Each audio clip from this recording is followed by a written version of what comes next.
माँ, आप जब भी फ़ोन करती हैं हमेशा पैसों की बात लेकर बैठ जाती हैं। नवीन जमुना के ऊपर चिड़चिड़ाने लगा। कैसी चल रही है नौकरी? कुछ पैसा वैसा बढ़ा कि नहीं? माता पिता के प्रति भी कुछ जिम्मेदारी है, ये भी ध्यान रखना। तो उसमें गलत क्या है बेटा? माता पिता के अरमान भी तो बच्चों के पढ़ाने लिखाने के साथ ही जुड़ जाते हैं कि बड़े होकर बच्चे हम लोगों का समय पढ़ने पर सहयोग करेंगे। जमुना ने बड़े प्यार से समझाया, लेकिन नवीन ने कोई जवाब दिए बगैर फ़ोन रख दिया। अब तो नवीन फ़ोन भी बहुत कम करने लगा और जब जमुना खुद फ़ोन करती तो बहुत कम उठाता।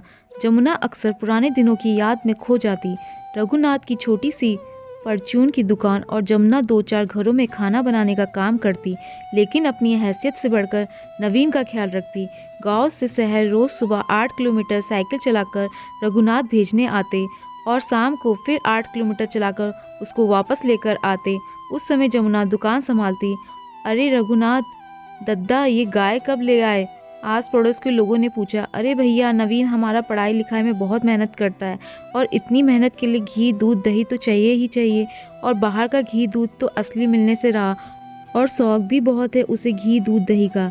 लेकिन दद्दा, मेहनत बहुत है जानवर पालने में। अरे जब नवीन पढ़ लिख कर अफसर बन जाएगा ना, तब सारी मेहनत अपने आप वसूल हो जाएगी, रघुनाथ सिहाते हुए कहते। नवीन था भी पढ़ने लिखने में होशियार और समय के साथ बहुत बड़ा अफसर भी बन गया। अरे हमारे बबुआ तो कोई बहुत बड़े शहर में अफसर बन गया और जल्दी ही वहाँ नौकरी करने जा रहा है। जमुना और रघुनाथ को जो भी मिलता उसको रोक रोक कर बताते, और खुशी हो भी क्यों ना, एक बहुत ही साधारण परिवार और गांव का बेटा शहर में अफसर बन जाए।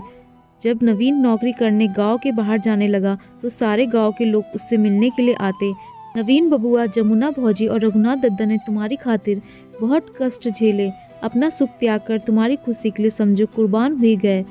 उनको भूलियो ना। अरे ये भी कोई कहने की बात है? हम हमेशा अपने माता पिता का बहुत ख्याल रखेंगे। और नवीन, थोड़े दिनों तक तो सब कुछ बहुत ठीक ठाक रहा। रोज पीसीओ पर बुलाकर माता पिता से बात करता, लेकिन धीरे धीरे शहर पहुंचकर कुछ ऐसा रंग चढ़ा नवीन के कि जैसे शायद कभी गांव में वो रहा ही नहीं। माँ, मेरे बॉस ने मेरे साथ अपनी लड़की की शादी की पेशकश की है, और तेरी मर्जी क्या है? जमुना ने नवीन का मन लेने के लिए पूछा। मैं भी उससे शादी करना चाहता हूँ। तो फिर ठीक है, लगन निकलवा लेते हैं और यही गांव में आकर शादी हो जाएगी। जमुना ने फिर बेटे की ही खुशी में खुश रहने में भलाई समझी। माँ, वो लोग गांव आकर तो बिल्कुल भी शादी नहीं करेंगे।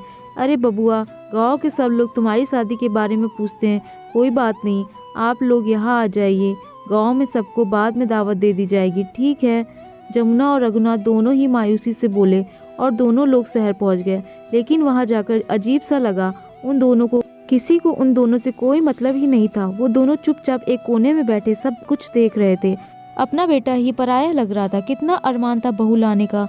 बबुआ की शादी में कोई कसर नहीं बाकी रखूंगी, पूरे गांव का न्योता बांटूंगी। यहाँ तो सिर्फ 20-25 लोग, और वो भी अनजाने। जमुना की आंखों से 2 बूंद आंसू टपक पड़े। बहू कब बहाकर घर आ गई पता ही नहीं चला। ना बहू को पैर छूने से मतलब, ना सिर ढकने से। यहाँ तो पूरे गांव की बहुरिया अपनी टोला मोहल्ले के सभी बड़े बुजुर्गों के पैर छूती, और मजाल क्या चेहरे से घूंघट हट जाए। चलो घूंघट ना करे, लेकिन पैर छूकर सम्मान तो दे सकती है।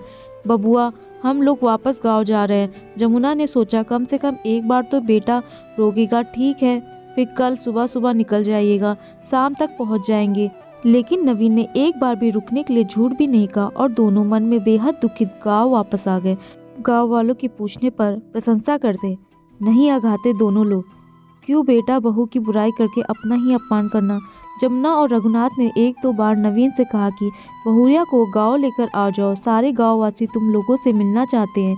लेकिन नवीन ने 2 टूक जवाब दे दिया कि डॉली ने शादी इसी शर्त पर की थी कि कभी गाँव नहीं जाऊंगी। अब तो कुछ भी कहना बेकार था। दिल पर पत्थर रख लिया। दिन बीतते चले गए और अब तो गाहे बगाहे ही फ़ोन आता बेटे का, और ना ही कभी अपने पास बुलाना चाहता। सुनो, मेरा बड़ा मन करता है बबुआ से मिलने का। वो नहीं बुला रहा तो चलो हम ही लोग चलते हैं। फिर उसका जन्मदिन भी आने वाला है, साथ ही मिलकर जन्म उत्सव मनाएंगे।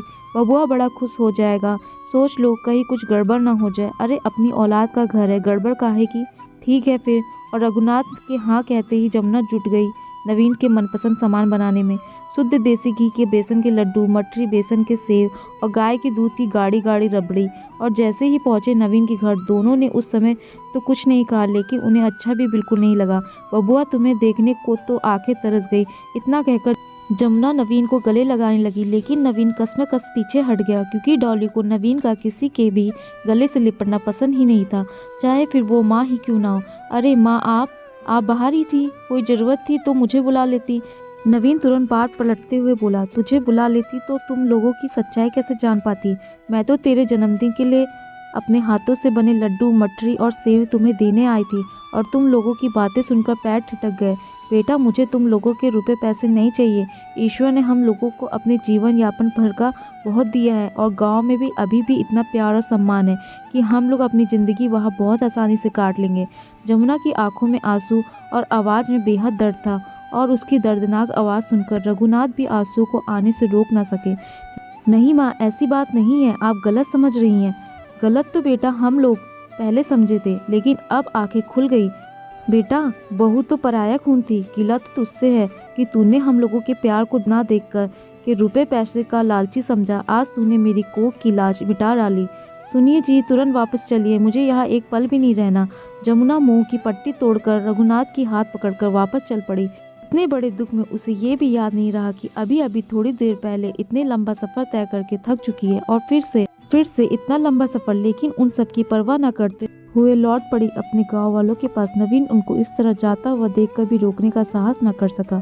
क्यों होता है ऐसा? पढ़ लिख कर क्यों भूल जाते हैं बच्चे उन्हीं माता पिता को जो उनका जीवन बनाने के लिए अपनी जरूरतों को भी कुर्बान करने में नहीं हिचकते। दोस्तों, आपको ये कहानी कैसी लगी नीचे कमेंट्स करके हमें ज़रूर बताइएगा। अगर आपको ये कहानी पसंद आई हो तो अपने दोस्तों के साथ ज़रूर शेयर करें, और ऐसी ही प्यारी कहानियाँ सुनने के लिए हमारे चैनल को सब्सक्राइब करके बेल आइकन को ऑल पे सेट करना ना भूलें। धन्यवाद।